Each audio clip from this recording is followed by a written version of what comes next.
So the second attack I mentioned that comes on Christianity, that's directed at the book of Mark, comes as a result of a textual criticism problem that exists within the book of Mark. And that problem is verses 9 through 20 in chapter 16 are not found in some of the earliest manuscripts. And probably you have a note saying that in your Bible. What does this mean? It means that whenever textual critics go back and they look at this huge number of manuscripts that we have, there's a huge amount of evidence we have, and they go back and they look at some of the earliest manuscripts, they see we don't have this part of the end of Mark. It seems to be missing, and then suddenly we do have it. And there's also notes in different places when we do have it that say something about not being sure about this ending and things like that. What we do have is about 99% of the total manuscripts have this ending. But it's a problem, because why is there this gap? Why does it suddenly come in? Why are there these scribes that are writing these notes that say, not completely sure about this ending? And so what some people, some atheists have brought forward is they've tried to make an argument against the resurrection and focus here. Gerd Luderman is a famous, sort of infamous for having brought actual arguments against the resurrection of Jesus. Typically, there aren't a lot of scholars that are willing to really directly make a case against the resurrection.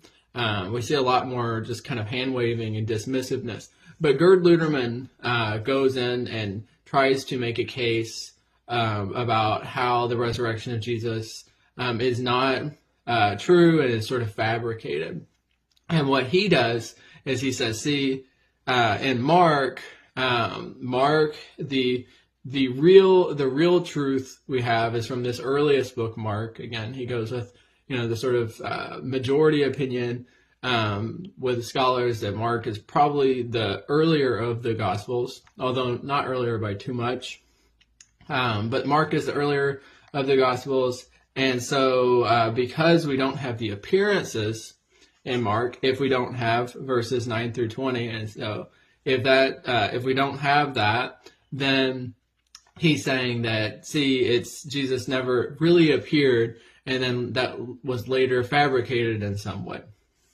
Now, this is an argument that only really works if you're talking very generally, because once we start to get into the actual verses, it's pretty clear that Mark teaches a Jesus who died and then was raised from the dead.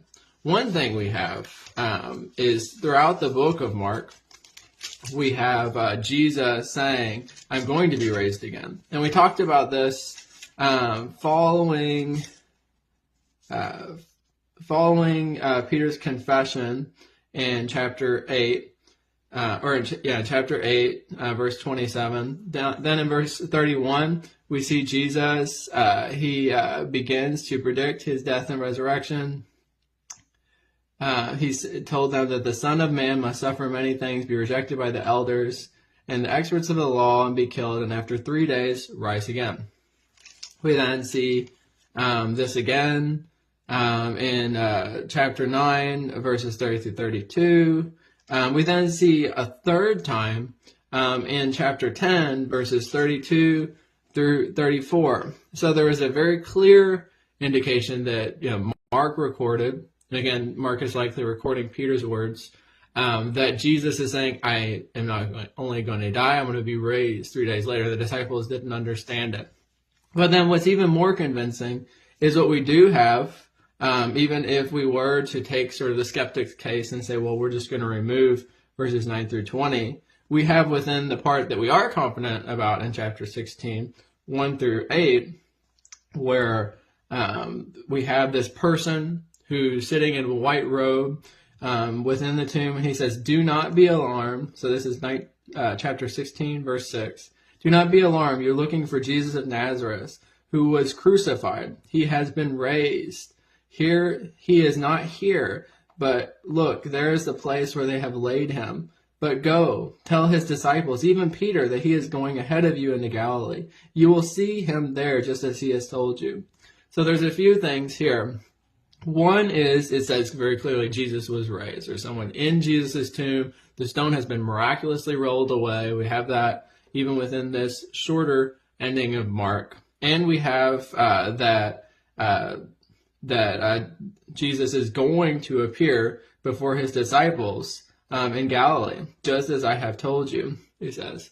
So although we don't see the appearances, we have a prophecy from this person who's in the tomb.